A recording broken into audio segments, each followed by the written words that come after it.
Hi everyone, today we're going to continue my Ulrika book review series with Bloodborne. This is the second book now.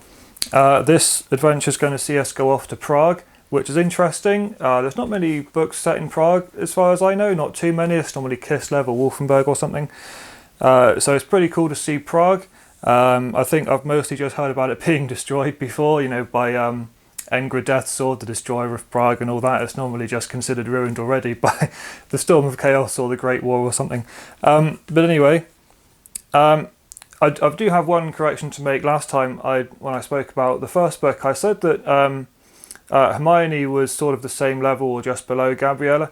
I was actually wrong. She's in fact in charge of the Nuln Lamia faction, and Gabriella was actually down from Sylvania for some reason.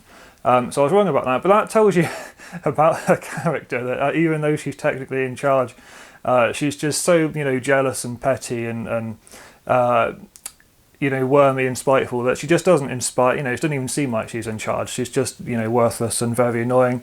So anyway, now I said last book that that Ulrika is, kind of tries to be a good vampire a little bit, and she feeds on bandits. That's sort of what we get to in this book. I'll do the same as I did last time, sort of less spoilers and a general rating, and then I'll go into all the details. I've got more to talk about in this book than the last one. There's a few more sort of interesting things that really, stick out to me. So we'll get straight to it. It picks up pretty much from the end of the last book. The resolution to that whole conflict, fluffing away, and you end up with the dilemma between Gabriella and Ulrika again. They don't really get on. Ulrika doesn't really respect Gabriella and her whole way of life, and without going into detail, and giving things away, pretty much what happens is she gets dressed down, verbally by Hermione, who takes credit for everything. And everything that went wrong is their fault apparently, despite the fact she's a useless idiot, coward.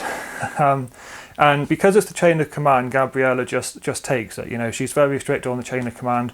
She's like, this is how it is, and she just takes this trash from this garbage woman. And Ulrika doesn't like it. She thinks that she's being a bitch, basically, like a pathetic, rolling over. Doesn't like it at all.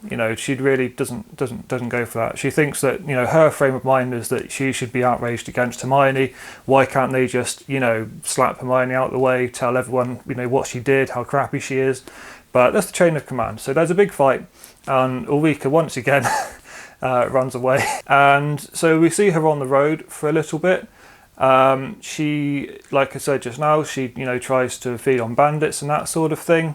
But of course, in the Empire world, people are not very open-minded, not very tolerant. So of course, when she inevitably ends up in a village of some kind, some little town she finds, it really doesn't matter, that she's like a kills bad people kind of vampire. They, they chase her out with prejudice. And this is one of those things along the journey of these three books that really affects Ulrika's perspective towards humans. She begins off obviously considering herself, once a human. She doesn't hate them or anything like the rest of vampires do. She doesn't consider them food. She wants a sort of a decent relationship with humans. But throughout the books, her attitude is sort of forced to change, her perspective. And this kind of thing, being just, chased out of town, despite the fact she hasn't done anything wrong. She's a good vampire, it's one of the many things on the path that leads her to, begin to obviously question her feelings towards humans, because if they're just going to be consistently, intolerant and bigoted towards her just because she's a vampire, then, that affects you mentally. Now, what happens is she ends up, I think when she flees away from this town, she ends up getting basically chased across the river. And this is an interesting point. I'm going to go into it pre-spoilers because it doesn't really affect the plot. I think it's an interesting thing to talk about because, just to segue off a little bit, what vampires in Warhammer fantasy battles, they're really grim, and I don't just mean they're really grim in the sense of that they kill people. It's a really sucky, grim thing to be a vampire, with all the perks that it gives you, your speed, your strength, your immortality. The price is that the god of death, Mor, absolutely hates you. You're like you're an absolute repugnancy to the very cycle of life, and so he hates it. And there's this known thing in Warhammer, even by the vampires, that when vampires die, it is an unbearable eternity of just excruciating agony. It's like hell. It's not really hell, it's not fire. They're just in some like dark void, being essentially just in pain, horrific, unbearable pain forever. And it's so scary that vampires, they really, really don't want to die. They're really set on staying alive because they know what's waiting for them. And it's apparently worse than anything that could possibly happen to you in real life. It's even worse than being, skinned alive or burned or something. It's just horrific, soul torture. And so one thing that happens when Ulrika crosses this river, if you've watched any, if you know anything about vampires, if you've even watched just like the Hammer horror, Dracula movies, you've probably seen at some point that vampires have, in some mythologies, an aversion to running water. And that's the case in fantasy too. Ulrika runs into this river, tries to swim across it, and finds that it's, it may as well be lava. It's like, it's just the most agonising pain you could possibly imagine. It's like it's icy cold washing through her soul, just burning her away. And it's so painful that it begins to actually affect her personality. It begins to, scour away memories, personality traits. It's like she's losing the essence of herself in this agonising river. Now, obviously, she does eventually crawl out to the other side. But it's it's interesting to see these things that happen in fantasy sometimes, where it's one of the reasons I like fantasy, the Warhammer fantasy world so much. It isn't just a case of bad guys, making life hard for the good guys. Everything kind of sucks for everybody, and even if you're a vampire, there's still loads of stuff out there that just sucks for you. And it is relevant later on, but I'll leave that for the spoilers. Anyway, she ends up in Prague after a while of adventuring. I'm not completely sure how long. Ends up in Prague. And there's another Lamian cult, much to her displeasure. The whole point of running away is to get away from this. But apparently, now I don't know whether there's a Lamian cult in every city or it's just a few, but there's certainly one in Prague. And the Lamian cult in Prague, you pretty much have to belong to it or they'll kill you. Lamians are very, like I said in the first video, Lamians are very intent on keeping cities and the empire itself running and stable, because it's what they depend on to survive. They're not like the von Carsteins or other vampires. They want it to keep going. So they actually, to a reasonable degree, sort of keep the peace.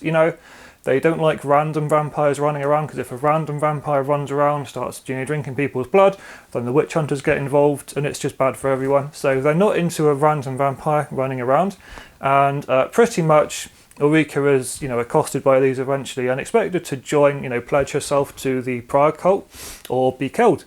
And, that's kind of a long-running plot point. She's, obviously doesn't want to do that. They don't kill her straight away. It's all of this, you need to do it within a certain time frame or we'll kill you and that sort of thing. And as she's going around the city, she meets another vampire, another sort of, not an outlaw vampire exactly, but kind of, roguish, singular vampire. That's another love interest for her.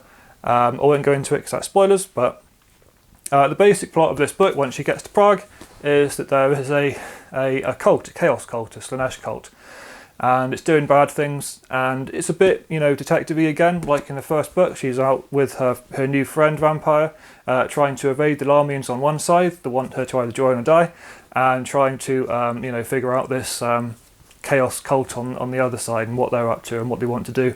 I won't say that, we'll go into it in a minute. I think that's as much as I can go into without sort of, giving away major plot points and going into spoilers. There's some pretty cool stuff. There's a tower, which I'll go into more later. Kind of a nice tower adventure. It gave me quite a sort of a, more like a role-play game kind of feel, like, if you're doing like a dungeon crawl, that type thing. So that was fun. And yeah, it's not tied too hugely into the main plot. I said in the last book, the plot was, it starts off very small in that book and gets into this big thing.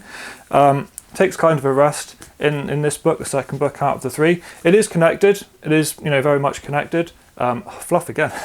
But it's not maybe quite as much as the first book. Anyway, if we get on to the spoilers now. We'll go straight into the spoilers. So this is your warning, because I'm going to talk about important plot points. At this point, I'm not going to necessarily go over the plot. I'm just going to say what I liked and what I thought was really fun. This vampire that she met, that I just mentioned, he's called Stefan, I think. He is essentially a von Carstein operative, and he's here. He tells, he's lying to Ulrika, telling her that he's here to avenge the death of his master or something. And he has these really interesting things, which again is kind of another grim aspect in the fantasy world of vampires.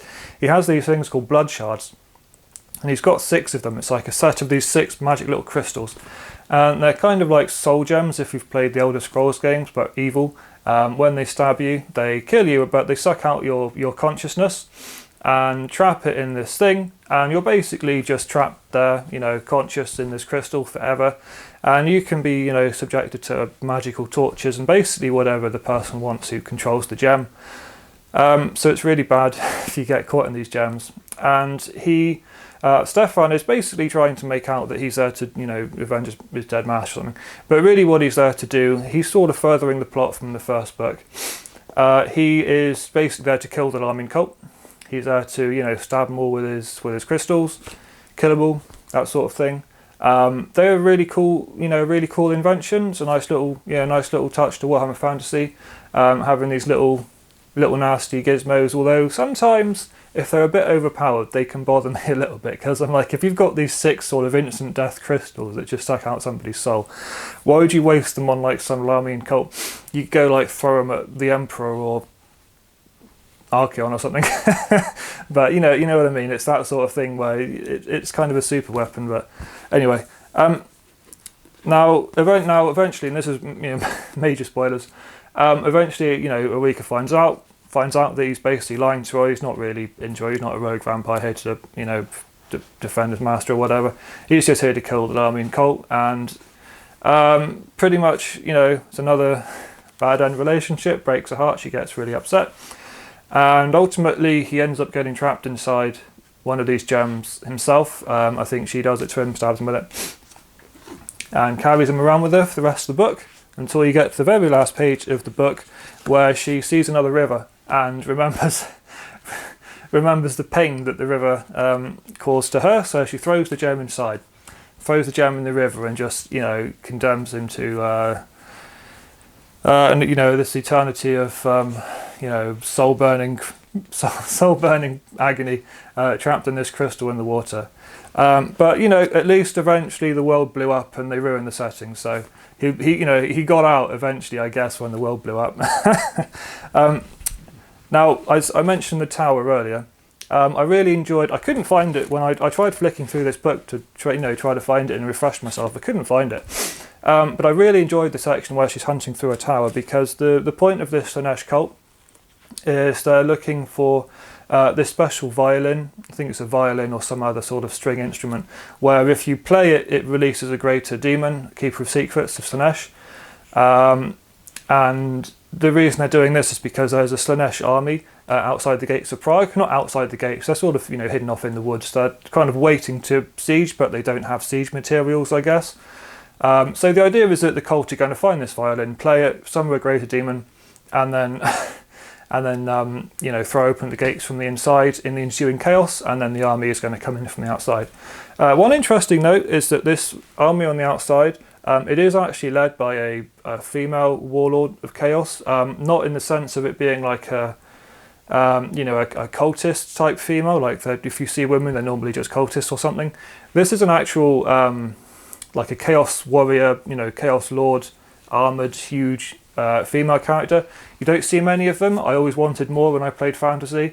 You're seeing a bit more now in Age of Sigmar. They've brought out some chaos warriors that are, have female head variants and that sort of thing. That's cool. I always wanted more of it in fantasy. Didn't get it, unfortunately, until OAS. But here we are. There's finally one in this book, and the tower itself, I really enjoyed it. Like I said earlier, it was more like a dungeon crawl sort of D&D adventure almost. It had all these different levels that Ulrika had to get up. She gets on one level and there's like living vines that are trying to ensnare people and that sort of things. Goes to another level and it's like anti-gravity weirdness, bits of stone floating around, goes to another level and there's like stone guardians or something. I can't remember what happens, but it's this multi-level sort of tower crawl in this huge abandoned sort of tower in the middle of Prague. Might have been sort of, vaguely demonic and in a state of disrepair from the Great War when they, Prague was basically destroyed and then they rebuilt it. Might be still kind of messed up from then, I'm not sure. But it was really fun, it was a really cool thing to see.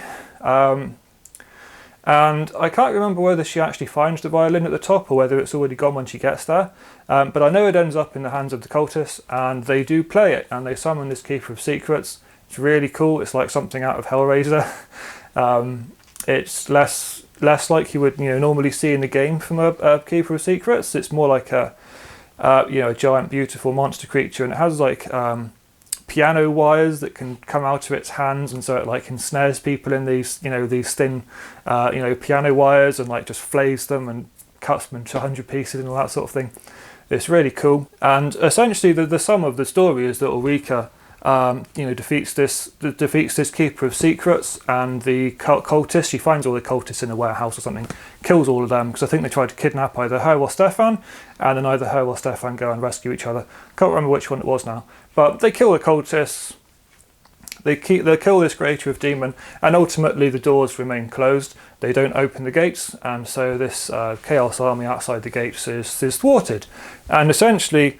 Once again, it's another example of the vampires hidden within Empire society saving the day, which is probably something I'll talk about more in another video. But I really enjoy it as a theme because it pops up quite a few times. The way that these vampires live within Empire society, they're almost like a secret service. They, if there's like Skaven in the tunnels, they might kill the Skaven to stop them planting bombs or something. If there's other vampires or necromancers with zombies, they'll deal with that. They're almost like running a shadow war sort of beneath the Empire to actually keep the Empire intact, which is pretty cool. It's really cool, to see like the evil villainous faction, but they're like a parasite of the main, sort of good faction. So they sort of run interference and try to keep the main good faction strong so they can continue being a parasite. It's pretty cool. I definitely like it as an element. I think they could have done a whole book on that sort of thing, just shadow wars with the vampires taking out threats to keep the Empire strong. But anyway, the long and short of it is that she has a big fight with this cult as well. They try to keep her, and they have this big house. It's all creepy, full of taxidermy and that sort of thing. And I think the lady in charge of this coven can actually make the taxidermy come alive. So all of these small, furry animals start crawling down from the walls, and the dusty bears and lions and things wake up. And it's a really cool expression of, I guess necromancy or something, having your castle, your house, your manor full of taxidermy and then just bringing it all to life to attack people. That's earlier in the book. I forgot to mention it. It's basically when Stefan is attacking them and Ulrika's there. I don't think she's sure which side to be on. And there's this big fight. It's pretty cool. I think they end up burning the whole place down. But I just thought it was really cool to see, vampires bringing taxidermy to life and, packing their house with it to have some sort of, guardians lying in wait. That's pretty cool. And ultimately she leaves on bad terms, I guess. There's like one or two of these Lamian Prague cult vampires left alive. They don't really want to let her go, but she says, like, you can either keep me here hating you and plotting to kill you forever, or you can let me go and I might say something nice to Neferata about you. And so they decide, well, we don't really know either way, so we'll let her go and then maybe we'll have a good word put in for us.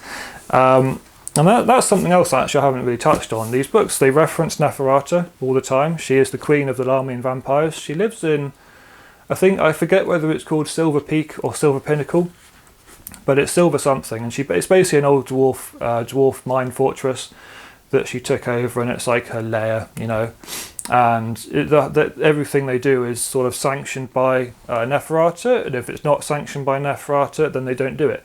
And one of the things that Gabriella is always, telling Ulrika about is that you don't want to upset Neferata. It's really, really bad to upset Neferata. I forget whether it's this book or the next one that I get to, but they basically say that Neferata has like a undying, torture chamber where she just keeps all these vampires that have displeased her over the years, and they just torture, but they're vampires, they don't die. And she says something about there's a vampire in there who's been impaled on a stake roasting over a fire pit since before the birth of Sigmar. So basically, don't upset her or it will be really, really, really, really bad. I think that might be everything I really want to talk about this book. Like always, like I said before, if you've read this book, if you've got any comments, I'd love you to put them down below. I'd love to read them.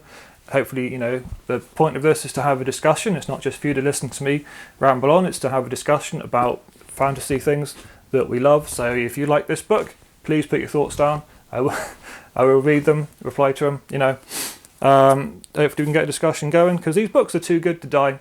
These books are one of the reasons that I reject Age of Sigmar, and I just keep on my own track of sort of 6th ed, 7th ed, because I think if you take End Times and Age of Sigmar as canon, you lose so many of these good books, and it's just not acceptable to me. So we'll keep these books alive by talking about them, hopefully, and maybe once the Old World comes out, we'll get a resurgence of good Old World stories, but I wouldn't be too too hopeful. Anyway, that's it for this one. I'll be back with the third and final book, where I'll talk about everything. It's a really cool plot. I'm excited to talk about it. There's so much going on in the third book. It's like the biggest attack on the Empire that never happened. You'll see what I mean. Anyway, thank you and goodbye, and I'll see you for part 3 hopefully pretty soon.